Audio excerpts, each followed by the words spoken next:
Kichini chini. Yeah. Kichini chini. Hiyo wimbo kichini chini ulikuwa na lengo gani?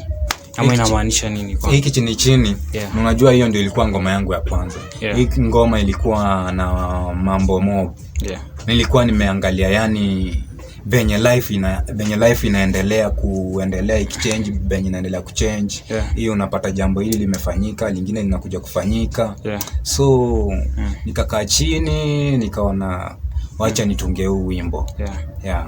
So kichini chini ulitunga baada ya kuona mambo hayaendi vizuri ama maisha yamekuwa magumu, sababu ni kama kuna sarakazi ziliendelea kwa hiyo wimbo ambao unaona maybe kuna kule nyumbani, maybe kuna wale hawakutakii mazuri, hawatakii mandugu mazuri, hawataki yani kwa boma mazuri, si ndio? So ni kumaanisha ni ukweli ama ni kitu ambayo umeimagine tu inatendeka kwa mafamilia ama kwa boma za watu kule nje?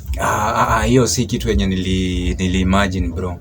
Hiyo ni kitu yenye real situation happen. Really kitu yenye ilikuwa ina happen really. Yeah. Cause ukiangalia kuna verse moja hapo inasema nilijaribu hili na lile. Yeah. Nikatoka hapo nikasema wacha niende kwa dadake mama, kuenda tena kwa dadake mama, mtu mwenye nilikuwa nimetegemea. Yeah. Kigafula tena na yeye akarudi akafariki. Yeah. So ukapata challenges ni mingi ukienda huko nyumbani. Yeah. Maybe tena unapata kuna visirani mingi unapata. Yeah.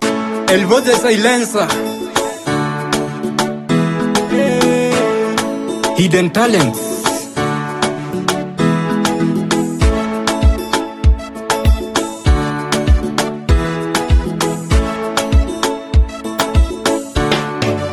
Dr. K. Nikijaribu hili na lile, mwenzio sifanikiwi.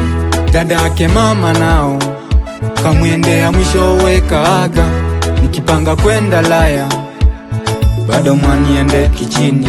Na ndugu yangu masikini, mmemfanya chizi mtani. Wanadamu ye, hamridhiki na ya kwenu. Wanadamu we, kuharibu yangu haikuongezi wewe. Wanadamu hao, achana nao, Waza kuendea kichini chini.